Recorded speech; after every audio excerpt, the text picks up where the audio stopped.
Mnamo Aprili 26 mwaka 2025, serikali ya Urusi ilitangaza kuwa imekomboa kikamilifu mji wa Kursk kutoka kwa vikosi vya Ukraine, ikidai kuwa eneo hilo sasa liko chini ya udhibiti wake kamili. Hata hivyo, Ukraine imepinga madai haya, ikisisitiza kuwa mapigano bado yanaendelea katika maeneo fulani ya Kursk. Kwa miezi kadhaa, Kursk imekuwa uwanja wa mapigano makali, ikiwa moja ya maeneo ya mipakani yaliyokumbwa na mashambulizi mazito kutoka kwa vikosi vya Ukraine tangu katikati ya mwaka 2024.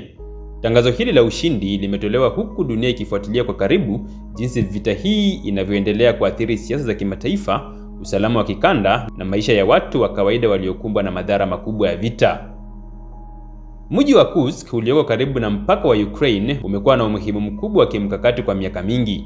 Katika historia, Kursk uliwahi kuwa eneo la vita vikubwa wakati wa vita vya pili vya dunia, maarufu kama Battle of Kursk, ambayo ilikuwa moja mapambano makubwa zaidi ya vifaru kuwahi kutokea.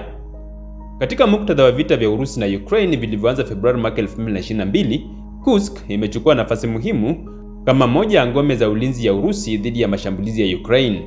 Tangu kuanza kwa mwaka wa 2024, Ukraine ilianzisha mashambulizi ya kuvuka mpaka, ikilenga kudhoofisha ushawishi wa Urusi na kuongeza presha ya kisiasa ndani ya Urusi. Vikosi vya Ukraine vilifanikiwa kuteka baadhi ya maeneo ya mpaka kama vile Suza na kusonga mbele kuelekea mji wa Kursk. Mwezi Agosti mwaka 2024, vikosi vya Ukraine vilianza operesheni kubwa katika Kursk, vikisaidiwa na vifaa vya kisasa vya kijeshi kutoka kwa washirika wa Magharibi, hasa Marekani, Uingereza na Ujerumani.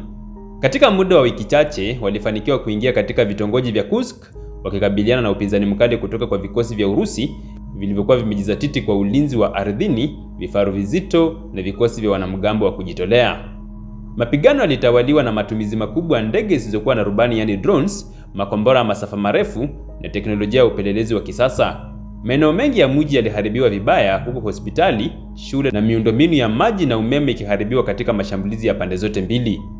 Mnamo Aprili 26 mwaka huu, Wizara ya Ulinzi ya Urusi ilitoa taarifa rasmi ikisema vikosi vyetu vya shirikisho la Urusi vimefanikiwa kuondoa adui kutoka mji wa Kursk. Hali imerejea kwa salama na utawala wa kisheria umerejeshwa kikamilifu. Taarifa hiyo ilisema picha kutoka vyombo vya habari vya serikali zilionyesha wanajeshi wa Urusi wakipeperusha bendera ya kitaifa katika maeneo mbalimbali ya Kursk, huku raia wachache waliobakia wakisherehekea kwa tahadhari. Rais Vladimir Putin alihutubia taifa kupitia televisheni, alisifu ushujaa na uvumilivu wa wanajeshi wa Urusi na kusema kuwa hatua hiyo ni sehemu ya mpango mkubwa wa kuhakikisha usalama wa taifa lake dhidi ya vitisho kutoka nje. Ukraine kupitia msemaji wa Wizara ya Ulinzi ilikana madai kwamba Urusi inadhibiti kikamilifu mji wa Kursk. Mapigano bado yanaendelea katika maeneo ya mashariki ya kusini mwa Kursk.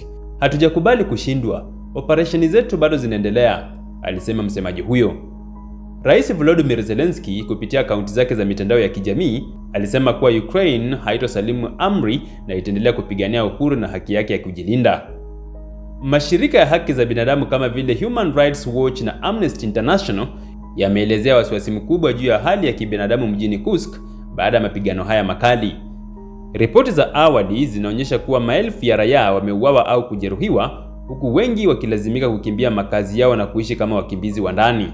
Umoja wa Mataifa kupitia kamishna mkuu wa haki za binadamu alitoa taarifa akihimiza pande zote kuheshimu sheria za kivita na kuhakikisha kuwa raia wanalindwa.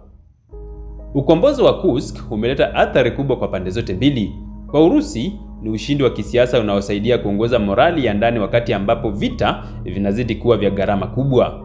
Kwa upande wa Ukraine ni changamoto mpya inayoweza kulazimisha uamuzi wa kimkakati kuhusu jinsi ya kuendelea na mashambulizi ya kuvuka mpaka. Kwa jumuiya ya kimataifa, tukio hili linachochea hofu ya kuendelea kwa mzozo mkubwa zaidi na uwezekano wa vita kupanuka nje ya mipaka ya Ukraine na Urusi.